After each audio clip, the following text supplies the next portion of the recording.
তাদের নেতৃত্ব পরিবর্তন করলে শুধু হবে না, তাদের চিন্তাধারার পরিবর্তন আসতে হবে, তাদের আচরণের পরিবর্তন আসতে হবে। তারা এদেশের মানুষ, রাজনীতি করার অধিকার সকলের আছে। আমাদের কেড়ে নেওয়া যেমন অন্যায় ছিল, আমরাও আরেকজনের কেড়ে নেওয়ার অধিকার, এটা আমরা এভাবে বলি না। তো আল্লাহ ছাড় দেন কিন্তু ছেড়ে দেন। আমরা জাতির কাছে আহ্বান জানিয়েছি যে এই ধরনের অপকর্ম কেউ যেন না করে, এটাকে আমরা অপকর্ম বলবো। 10 জন দোষীর সাথে একজন নির্দোষ মানুষকেও যদি ইচ্ছাকৃতভাবে হ্যারাস করার জন্য আসামি করা হয়, পুরাটাই দোষী আমরা বলব। আমরা বলেছি এই কাজ কেউ করবে না।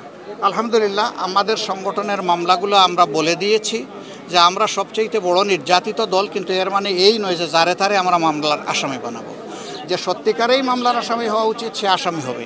আবার হাজার হাজার মামলা দায়ের করব এটা আমাদের ইচ্ছা নেই। আমাদের ইচ্ছা হচ্ছে একটা মামলাই একজন অপরাধীর শাস্তির জন্য আমরা যথেষ্ট মনে করি, শিক্ষার জন্য যথেষ্ট মনে করি। এই জন্য আমরা ওই রকম ঢালাও মামলাও করব না, আর ঢালাও আসামিও বানাবো না।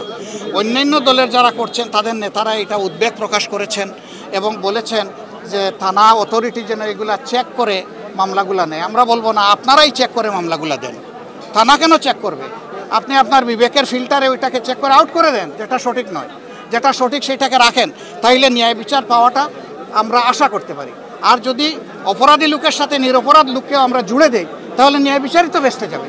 ওই নিরপরাধ লোকটাই যখন বলবে যে আমি সৌদি আরবে ছিলাম, অথবা আমার বাবা কবরে আছে, তাকেও আসামি বানানো হয়েছে, এরকম যখন ধরা পড়বে, গোটা মামলাই কিন্তু ফার্সিক্যাল মামলা হয়ে যাবে। আমরা ওইটা চাই না। তাদের নেতৃত্ব পরিবর্তন করলে শুধু হবে না, তাদের চিন্তাধারার পরিবর্তন আসতে হবে, তাদের আচরণের পরিবর্তন আসতে হবে। তারা এদেশের মানুষ, রাজনীতি করার অধিকার সকলের আছে। আমাদের কেড়ে নেওয়া যেমন অন্যায় ছিল, আমরাও আরেকজনের কেড়ে নেওয়ার অধিকার, এটা আমরা এভাবে বলি না। তবে হ্যাঁ, বহু দেশে আছে গণহত্যা যারা সংগঠন করে এবং প্রমাণিত সত্য, চোখের সামনে চাক্ষুষ সত্য, তাদের বহু দলকে বহু দেশে একদম নিষিদ্ধ করে দেওয়া হয়েছে।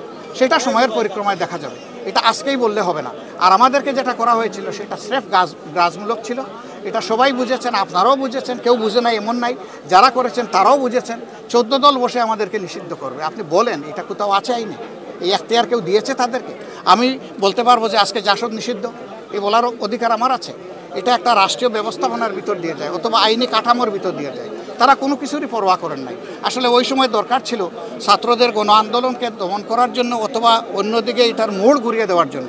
জামাতের ইসলামের উপর সর্বশেষ জুলুম করে যদি আমরা পার পেয়ে যাই, তো আল্লাহ ছাড় দেন কিন্তু ছেড়ে দেন।